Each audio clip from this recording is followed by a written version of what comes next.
Uh,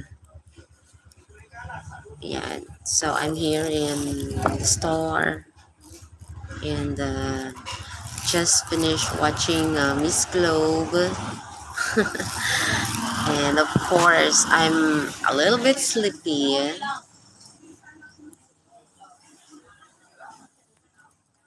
Yes, very sleepy. And let me just give me my opinion about the show. So with Miss Intercontinental first. So it's good. It's great that they have a great show last night or yesterday morning here in the Philippines. And I'm so happy that there is an upgrade in the production. The girls were given time to be exposed on stage. However, I find the cameraman a little bit dizzy, you know. It's really dizzying when you watch some of his shots, no? Because he's taking it in a faster way, and sometimes he will just zoom in the girls and then automatically move the camera to the other angle. So sometimes I feel dizzy about it. All right. So I have no question about the format, about how they select the continental winners. Um, I have no question with the results. All right, but let me just give my honest opinion about it. So I think Miss Philippines really gave the best performance, especially during the swimsuit and evening gown. You could really see that she's really gave her best, and I really like that she really surprised us all with her outfit during the evening gown. The evening gown is just simple, but it really stood out because of the design in her head or on her head. I really like the turban. What do you call that? Turban. She's really stunning, and I thought that she would penetrate top five. Or, of course, I did not expect that Philippines will gonna have a back-to-back win. Because Miss Intercontinental organization in the history of the pageant, they didn't have a back-to-back. But if you know something about, and I have an error in sharing with you this bits of infos, guys, so please do correct me. But in my opinion, and based on my research, they don't have a history of back to back. Okay, and just sad that how come Vietnam over, I mean, how come Vietnam entered the top five, excluding Philippines and Thailand? Well, in fact, if we were to assess the overall performance, Thailand and Philippines gave the best last night. But then maybe the judges were not into were not into it. Maybe they don't like what Miss Philippines did. Maybe they wanted a simple girl. Maybe they don't like a woman or a contestant who's really making a lot of pasabog, or making a lot of surprises. So pasabog means surprises here in the Philippines. So I'm just sharing it to you. And I think they don't want to include Philippines in the top five because they're afraid that there will be a back-to-back. If Philippines will gonna penetrate top five, the girls are really giving their best shot when it comes to Q&A. And we know that Gabi Pasiano is really fighting for a back-to-back win. So I understand the business side of the pageant. So I don't blame the organization. Maybe they don't like it. Maybe they just think that they should give chance to others. And selecting Vietnam as winner would be a strategic move. It would be great for their business because as what I have learned, Vietnam will gonna host Miss Intercontinental for 2023, and I think the organization favor Miss Vietnam last night is because they thought that it would be a great move to crown Vietnam, aside from it will be a host country. So maybe that's what they thought. So they excluded Thailand and Philippines. But I really thought that it's Thailand who's gonna penetrate the top five. I'm just a little bit sad, but I do respect that the opinion of the judges in selecting the winners. But all in all, it's a great show. I'm just intrigued how Vietnam won over Puerto Rico, wherein Puerto Rico gave the best answer among the top five. All right, so just only my honest opinion. So just respect it, guys. Because I am me as a pageant fanatic for so long understood really well. But sometimes, you could not control the results. Sometimes you could not control what the judges in favor of or who they really like to win. So there's no question with that. My gosh. You're asking what I'm doing right now. I'm preparing my breakfast, because later on I will have my comprehensive exam and I need to eat delicious food. Okay. So that's it for Miss Intercontinental. So congratulations Vietnam for bagging the crown. It's nice to know that it's a back-to-back win for Asian continent. All right, though I thought Puerto Rico deserved more. Okay, so let's proceed to the Miss Globe. Well, I did not expect that there would be a back-to-back win, but then I thought Philippines really gave the best. So, okay, so let's go with the performance of the girls. They're really stunning. All of them are really stunning. The show is great. I find it really happy. I'm very happy that the Miss Globe organization leveled up, that they're not boring anymore.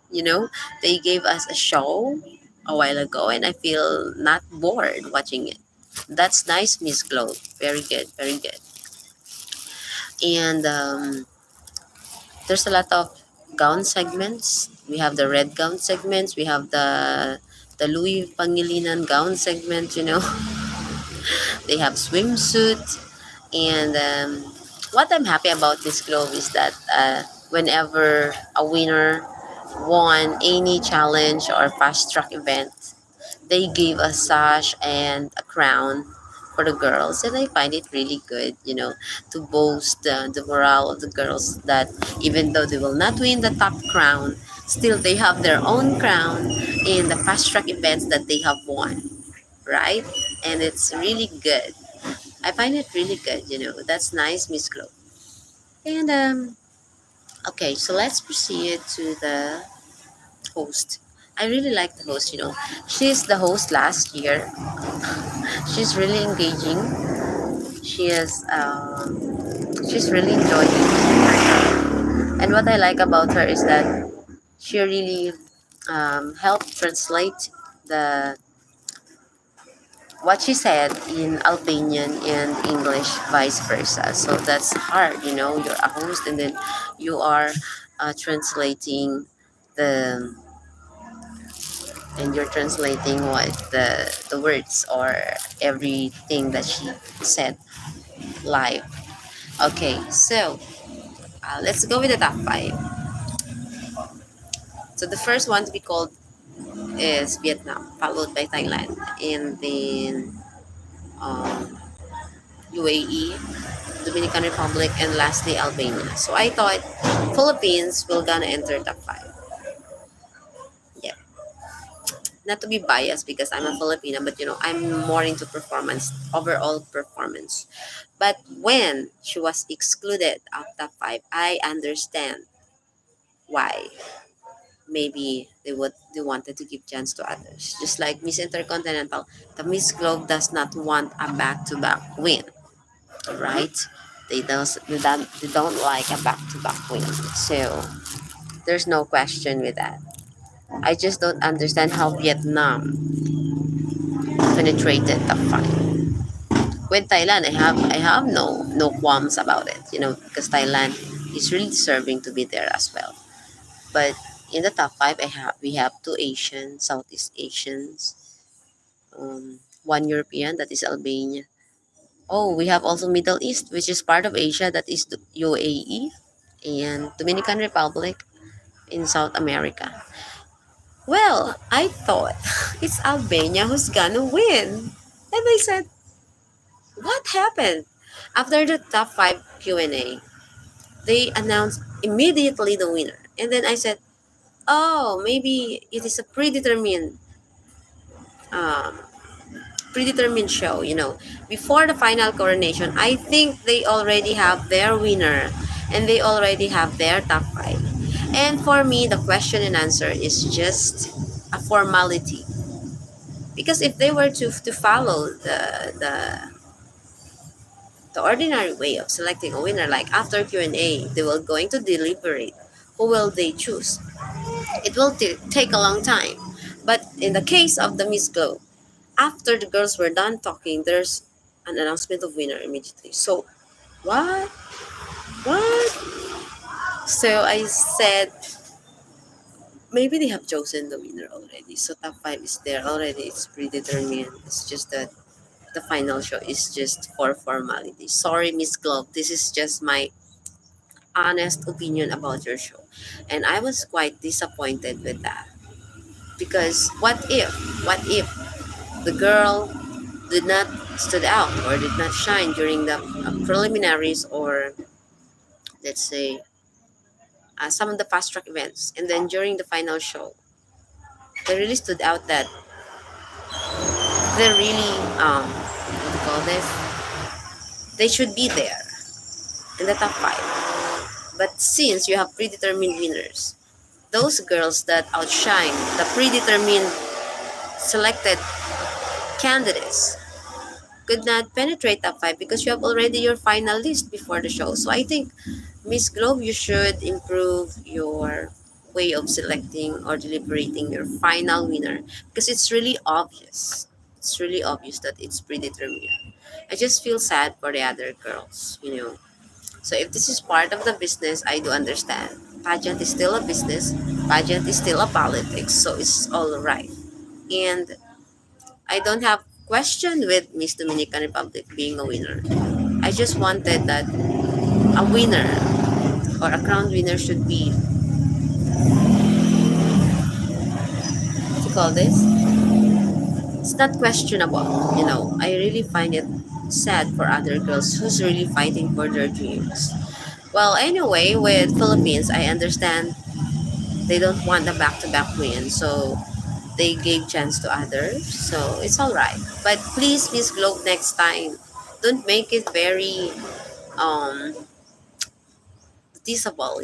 Don't make it very obvious.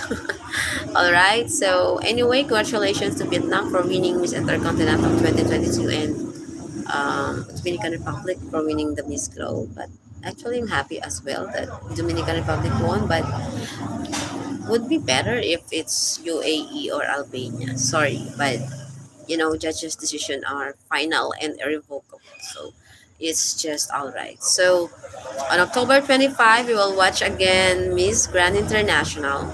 Well, if you would like to ask me about my opinion, if Philippines can penetrate the semis, yes, maybe she can penetrate the semifinals. But knowing that Nawat Itzara, Brazil has a hatred with Filipinos, so don't expect that Philippines will gonna penetrate top five or Philippines will gonna win. Okay, so maybe a semifinal placement. It depends upon the owner, even though he has judges, still he chose the winner that he really likes. So that's it.